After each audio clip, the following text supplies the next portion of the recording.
I'm trying to fulfill with money what can only be fulfilled through nobility, through connection, through virtue. That's the only place of real lasting success.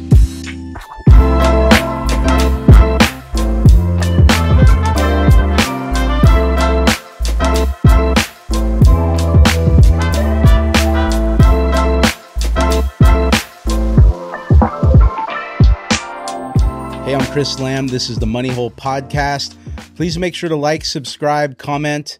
Thank you so much for watching. Today, I'm with my good friend, Jason Vallotton. Thanks for being here, bro. Thanks, man, so much. Appreciate you doing this. It's an honor. I'm excited. Yeah. Well, I've been looking forward to this conversation for a long time. And honestly, it's probably an ongoing conversation that we're all always having. But I've been in a really unique position the last few years with business coaching and some of the different worlds that I run in. And learning about emotional health. And, you know, it's something for guys like me and so many that it really wasn't even on my radar for most of my life. Yeah. And so I just thought this would be such a valuable conversation because I have so many friends right now that I'm sharing my journey with, and they're in the business world. They're high-level leaders, and, you know, they're just eating this stuff up because it's not something they hear all the time at their church or from their counselor. And so I would love to just, you know, take a minute and go back to Wyoming. We've talked about it a few times on the podcast, but, you know, you had invited a group of us to go up to the shooting school. And I said yes. And so we get up there, and this is a bunch of pastors, high-level business people, leaders, you know, very successful people up there. And I've been to a lot of men's retreats before.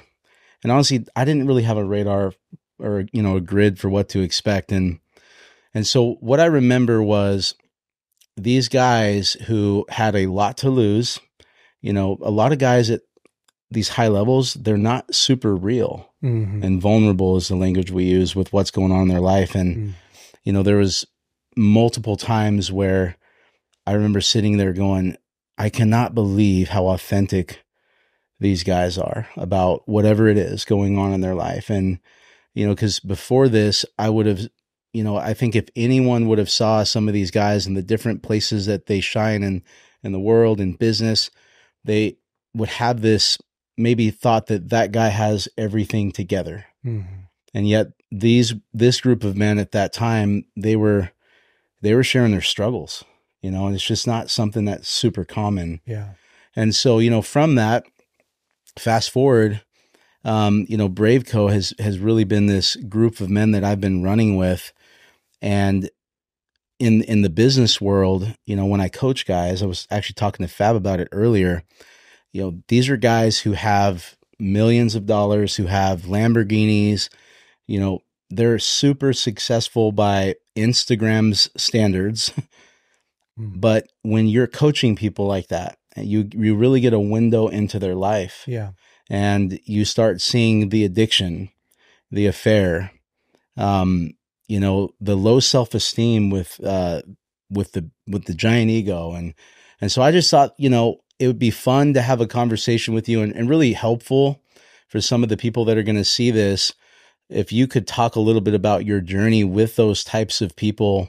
And you know, I think the lie is that if I share what's going on inside of me, I'm going to lose X. It feels almost like to expose what's going on in here to somebody, I'm going to lose everything I have. And what I think has been real for the guys I've been running with, and you're one of them, is it's the opposite is true. Yeah. Yeah. 100%. You know, I think growing up in the church, I was blessed to grow up in the church, and basically, I probably didn't miss 10 Sundays from 0 to 18 years old for reals. And, you know, I spent so much time there. I remember asking my dad, like, do I have to go to church? He'd say, no, you don't have to go to church. You get to go to church.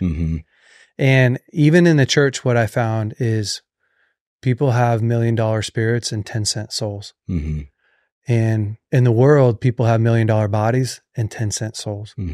And there's not a lot of people that have been taught how to actually manage their soul, what it looks like to take care of themselves, body, soul, and spirit.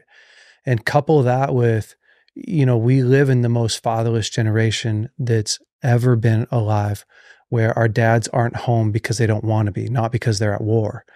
And so what that's done is it's created so much pain and discomfort in men. We have, we're not getting that initiation into manhood, right? Mm-hmm. So there's so many men that have never been initiated. And what's come out of that is a whole bunch of guys going, do I actually have what it takes? Mm-hmm. Is it okay to fail? How do I build confidence? And so you get these high performers who are performing for love instead of performing out of love, performing Mm-hmm. because it's who I am. And so, man, I've just been on such a journey to help men understand what real success is. Mm-hmm. Because I've worked with so many men over the years, multimillionaires, billionaires, really successful church leaders. And if you don't know how to manage your body, your soul, and your spirit, then you just end up overcompensating an area and burning out eventually. Mm-hmm. Or it eventually becomes a crutch, right? Your strength overplayed becomes a detriment to you. And so, yeah, teaching guys how to do what they were never taught how to do. Yeah. And it feels so vulnerable because most men didn't grow up in a home where dad was being open and vulnerable, Mm-hmm. right? Where dad was modeling that and going like, man, it's okay to fail. Or one thing that my dad told me when I was a young boy, I remember is he said, I want you to make all of your mistakes at home. I was 15 Mm-hmm. because you have mom and I here. Wow. And so he modeled that culture of like, around the greatest leader in my life, I could be weak. I could fail.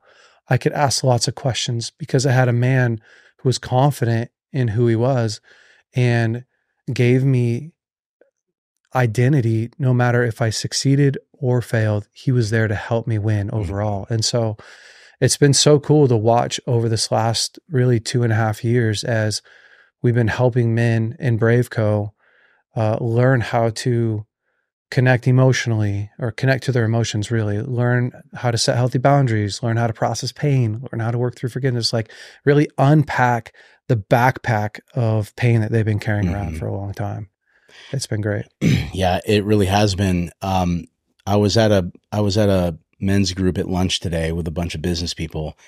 And, it's interesting because this concept of this void and this misconception of what a man is, it's really a popular topic right now. I think people are I think we're awakening as a culture to that. You got Jordan Peterson talking about it. And one of my friends, Josh, he was talking about Tristan Tate and just how so many men are looking at that as the example of a man. And I had a Navy SEAL on here, a couple months back, and most Navy SEALs, they don't usually write books, go on TV, and they're actually pretty quiet. And so, talking with him and mentioning some of the more popular names, it was really interesting when you think about, some of these guys who, their thing is, I run 100 miles till your feet bleed, and how there's so many people that are posting those quotes and pictures, and but the actual SEALs would tell you that some of those guys were the weakest guys. Yeah. Because those guys were trying to get to the mountain faster than everybody else, while the rest of the SEALs were thinking, no, we want to try to help our brothers get up to the mountain. Yeah. So I see it all the time now, as we've been running together and I've been really awakening to my emotions for the first time in my life. I see the lie that our culture is buying into and the detriment that it's causing. Yeah. We all want somebody to look up to, Yeah. And I think that that's really normal. It's part of what we're wired to do is find these heroes in our life that help us aspire to something great. Mm-hmm. And again, like it's supposed to be our dad, right? Your first inheritance is supposed to be this inheritance of identity given to you by your dad and your mom. But for a man, there's a really great quote by John Eldridge who said, masculinity is not something a man's born with. It's something poured into a man from other men. Mm-hmm. And we're constantly looking for this initiation, for this blessing from another man that basically says, you have what it takes, because that's the question that we're always asking. Yeah. And so when we see someone like a Tristan Tate or even his brother, we start to go like, oh, that guy looks successful. Yeah. He looks like he's got money. He's got Cuban cigars. Yeah. He's in a private jet with about 10 girls around him. Yeah. They're all beautiful. Yeah. And he's in him. shape. He fights. They all respect him. Right. Yeah. And so for men, respect is such a goal, such a massive goal for men. And so we're all constantly looking around going, well, what is the mark? Tell me what the mark is that I'm supposed to be hitting as a man, and I'll go through hell to try and get there. Mm-hmm. And if you don't have that mark given to you when you're young, that nobility actually is really what we're missing in this culture. Mm-hmm. And so we go, respect. Yeah, I want respect. Well, respect at what cost? Yeah. Respect at doing disrespectful things, respect at earning money in ways that aren't actually healthy, respect at burning myself out to climb to the top, respect at having to have 4 or 5 or 6 women to make myself feel powerful. Well, that's not actually real respect.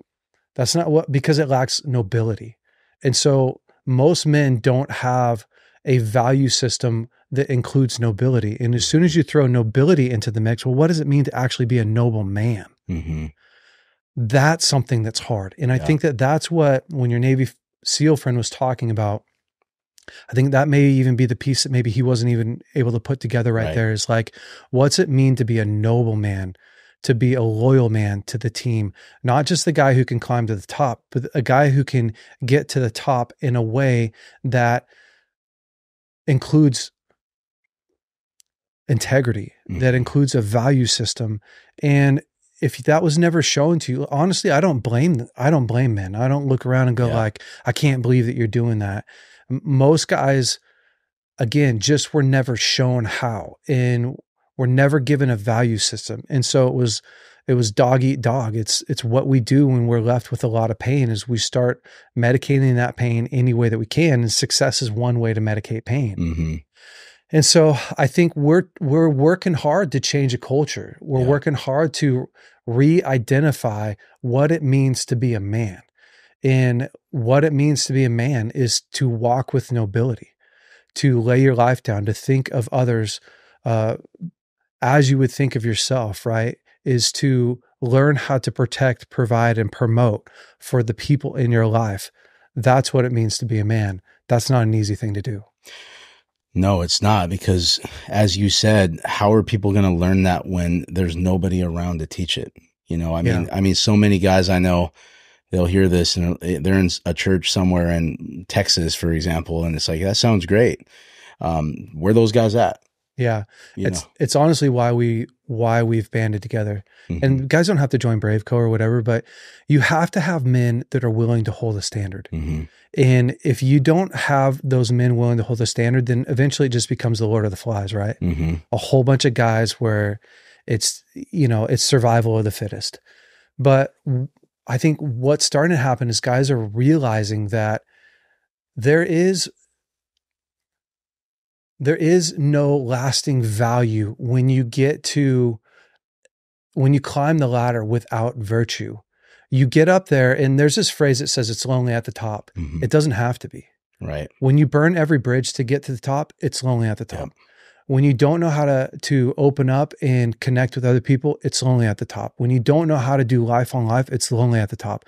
But we were never supposed to get to the highest levels of living in any area of life on our own. Mm-hmm. It's supposed to actually be impossible. The Bible says that we are all a part of the body. I may be the foot and you may be whatever, the head, but we're all supposed to work together to use our strength so that you don't have to overwork in an area. You can actually use my strength. Mm-hmm. And I don't have to be something that I'm not. I can use your strength. Mm-hmm. And so this idea of the self-made man, it's the guy that's working harder than he should. It's the guy that's lonelier than he needs to be. It's the guy that's more tired than he ought to be because he doesn't have anyone around him. And so what we're seeing and what I've seen, I've done counseling for 20 years, is these guys get to the highest levels of success in their business, and they can't actually sustain it long term. Or even if they sustain it, that bit of success, it's not fulfilling because they look around and they're the only one there. Yep. it's so lonely at the Yep. top. And one guy I worked with, I started counseling him because his marriage was falling apart. Mm-hmm. And he had become a billionaire. And we were talking one day and he said, I got to 500 million. And he said, I was so disconnected from my wife and my family. My work was my marriage. It was all that I had. Yep. And so he said, I just thought, I don't know, I'll just make another 500 million. And he got to a billion and ended up losing it because he kept taking greater and greater and greater risks to find that sense of fulfillment, that sense of purpose, that sense of rush. Making $1 billion wasn't enough until he loses everything. And then realizing like, I'm trying to fulfill with money what can only be fulfilled through nobility, through connection, through virtue. That's the only place of real lasting success. Yeah. And I think, it's important that people know that we're not in any way, shape, or form saying that there's anything wrong with making money. No. Building businesses, like those things are super necessary and they can be a huge blessing. What we're really trying to say is there's a way that you can have it all. And you probably just didn't know that because it's like you said, like so many people, we're speaking a language that I didn't even know existed until not long ago. Yeah. And once you hear it, it's just like, oh, whoa, it's like I was missing this my whole life. And I was talking to a guy recently who is very successful, and I'm pretty vulnerable these days with people. I've actually learned that it's my strength with everybody. Mm-hmm. And I shared something and he said, man, I've been sober 6 years and I've been struggling because he doesn't even really have a group or a program or anything. He's just been white knuckling it. And I said, hey, well, I'd love to hear your story. I ended up telling him about Braveco, but I say in business, there are probably 3 out of 5 people that I know that are successful. They are not happy. Like they're just not happy. I mean, I see so many divorces, and luckily some of my friends who are successful, they had an incredible wife. They had a great foundation. Mm-hmm. They knew God, so they did not have to end in divorce, and they were able to have a revelation without it costing them a lot. But I remember a friend of mine told me about 8 or 9 years ago, he went through a really hard time with his wife, and he was working, nonstop, not home with the kids. And his wife said something to him one day. She looked at him and she said, hey, I just want you to know that you're a lot less attractive with half of your net worth. And it really like rattled him. And it wasn't about the money. It was like, it was a revelation for him, and then this guy I remember seeing him a few years later and he was 30 pounds lighter. He looked so healthy. Mm-hmm. He was so much more charismatic. He was waking up at a decent hour, getting rest, working out every day with a trainer. And I was just like, man, how did you go from there to there? And it was desperation, but I was waiting to see his business fail. And what happened for him was his business got bigger. Yeah. Because he had to learn how to start pulling people up the mountain with him because he couldn't do it all himself. And it turns out that's actually a really good idea in business too. Yeah, 100%. They say that psychological isolation, so being alone inside of yourself, is more damaging than smoking 12 cigarettes a day. And so that's what studies show. And wow. Yeah, it's crazy. Like we were never wired to do life on our own. It's not how we were wired. And I remember when I was a young boy, my dad, one day he told me, hey, if you have 3 good friends, that like you are a blessed man. And I started laughing. I was like, Dad, I've got like 10 friends. When you're young, like you have so many friends. Oh yeah. And I look at it now and I know what my dad's talking about. Yeah.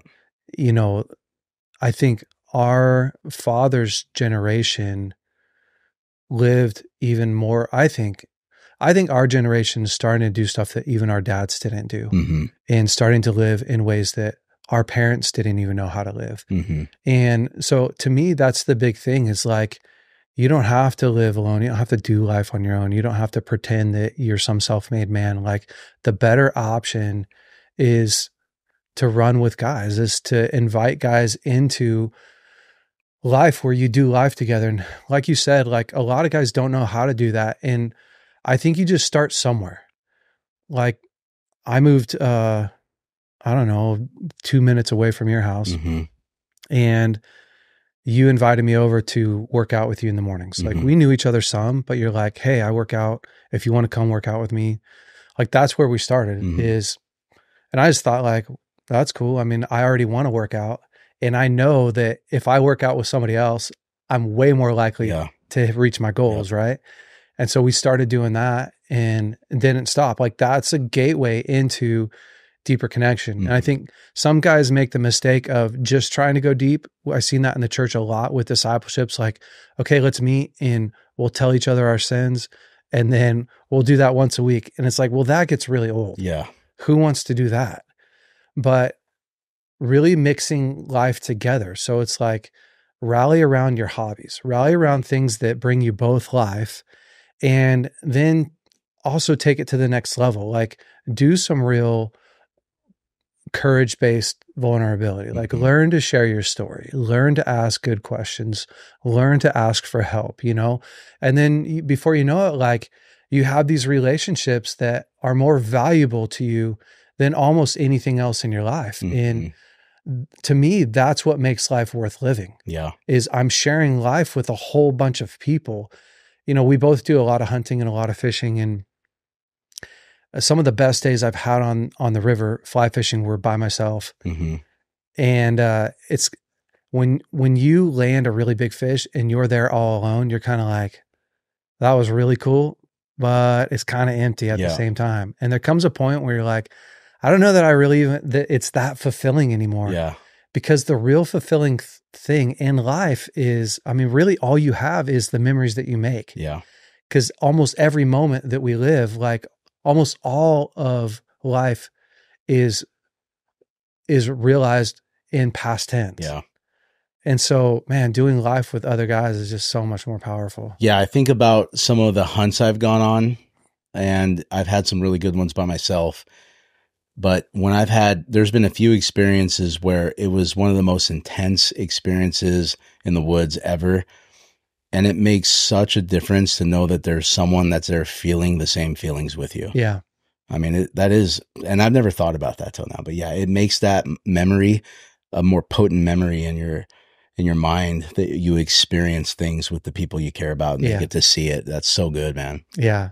I think it's all about, to me, life is all about building wealth in every area, in your marriage, in your friendships, in your businesses. Like, how can I raise the value in every area of my life with your kids? And one way to do that is to add people to your life. Yeah. How are we doing on time? Okay. Okay, cool. Okay. Yeah, I agree with that. I mean, as cliche as it sounds, there's a lot of sayings like be all in all the time. But I really see that, the people that we're running with right now, they are literally trying to live up to the best ideal person that they can in every single area. Yeah. All of them, and it's weird how when you're around a bunch of guys doing that, it's almost like they're with you when you're alone. Well, the thing is, like this last year, you'll remember this because you're one of the guys I reached out to. I had $1,000 in the bank, and I was on my way to Taiwan and to speak. I ended up speaking 15 times in 3 days, 80-minute sessions through a translator. And if you speak, like, that's hard. Yeah, it's tough. It's a marathon. It's a marathon. And my kids were sick, which means, I'm gone for 8 days. My wife's at home dealing with sick kids. We have $1,000 left in the bank. I'm in Taiwan. And I remember on the drive there, I just thought to myself, like, okay, the game plan is I don't figure this out on my own. Yeah. The game plan is I don't go to Taiwan on my own. I don't do this whole week alone. And so I remember reaching out to you and Ted and just said, hey guys, just want to let you know where I'm at. I got $1,000 left in the bank. I got some sick kids at home. I was having a little bit of a tough time and I'm getting ready to speak. I ended up speaking, I think 18 times total, but it was just like I'm in a different time zone, right? Like I'm way out of my comfort zone. Yep. And it wasn't like I needed anything fixed or solved. You'd reached out to me and said, bro, if you need anything, if you finances, if you need me to help your kids, I'm here for you. It's not actually that your friends go and do everything for you. It's that you know that you're not in the foxhole alone. Yeah. And it's like, think about it like this. If you're in a war, do you want to be the only guy in your foxhole? Yep. Hell no. No, definitely Not at all. Yeah. I want guys that are capable and competent Mm-hmm. who are doing what? They're giving me courage. That's what encouragement is. I impart my courage to you, that are helping me to remember what's important. Hey, Jay, we'll help you figure this out. Hey, we'll help you. If you need anything, I'm here for you. Hey, you've got this. Keep your head down, focus on what's important. And, now it's been, 6 months since then. And I'm in a way different place than I was at financially. Emotionally, I went through that whole week fine. It's like, that's what you need friends for. You need friends to help you remember what's important, help you remember you're not alone, help you know that you're going to figure this out. And it's like time after time after time, the men in my life help me to live at the standard that I want to live at, so that I can look at myself and feel proud of myself. Yep. That's what we're all trying to do. And in business, the principle applies, because one of the best parts of the coaching groups I've been a part of is not necessarily always the coaching, it's the community. Yeah. And so we're not really necessarily dealing with matters of our souls and our hearts, but the access to guys who you can call at any time. I've called 3 of them today because I'm going through something right now I never would have done without this community. Yeah. And so this it's applicable to everything. But what we're really talking about is the hearts and souls. And we're talking about this because there are so many men suffering right now and they don't even know it. And so what I would love to do is just maybe take a few minutes here. And so, if someone's watching this and they're like, how do I find those types of people? I heard something that really rung true. It resonated with me. I'm not showing up for my kids. My wife and I are disconnected.